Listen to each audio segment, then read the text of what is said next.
অনুব্রত মণ্ডলের আগাম জামিনের আর্জি খারিজ হয়ে গেল। আর্জি খারিজ করল বীরভূম জেলা আদালত। 21-এর ভোটের পর ইটভাটায় হামলার অভিযোগ, অনুব্রতর নির্দেশে হামলা এবং লুট হয় বলে অভিযোগ।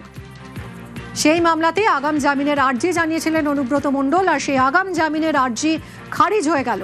আর্জি খারিজ করল বীরভূম জেলা আদালত। কথা বলবো সুপ্রতিমের সঙ্গে। সুপ্রতিম, ডিটেলে জানাও, কেন খারিজ হয়ে গেল এই আবেদন, কি বলছে আদালত? দেখো, অনুব্রত মণ্ডল যে আগাম জামিনের আবেদন করেছিল বীরভূম জেলা আদালতে, সেই আবেদন খারিজ করলো বীরভূম জেলা আদালত।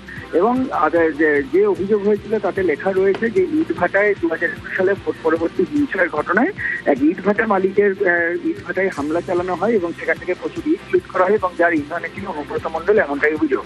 এবং 2021 সালে কিন্তু ওই সময় ইটভাটার মালিক শান্তিনিকেতন থানায় অভিযোগ দায়ের করলো। পুলিশ সেই সময় এই অভিযোগ গুরুত্ব দিয়ে দেখেনি এবং তারপরে নতুন করে কয়েকদিন আগে কিন্তু আবারও শান্তিনিকেতন থানায় অভিযোগ দায়ের হয় এবং সেই ঘটনায় কিন্তু অনুব্রত মণ্ডল বীরভূম জেলা আদালতের সিঁড়িতে সেখানে কিন্তু তিনি আগাম জামিনের আবেদন করেন এবং সেই জায়গাতেই কিন্তু তার আগাম জামিন খারিজ হলো।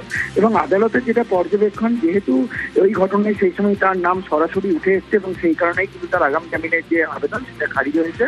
এবং তারপরে কিন্তু যেটা জানতে পারছি, তার আইনজীবী যেটা জানতে পারছি, তিনি কিন্তু এই ঘটনায় হাইকোর্টে যাবেন ফের আগাম জামিনের জন্য। ধন্যবাদ Supratim.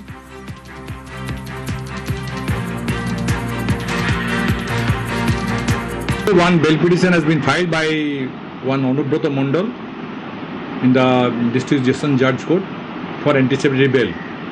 After careful considering the CD and the lower court record, the District Judge of Birbhum District has been pleased to reject the same.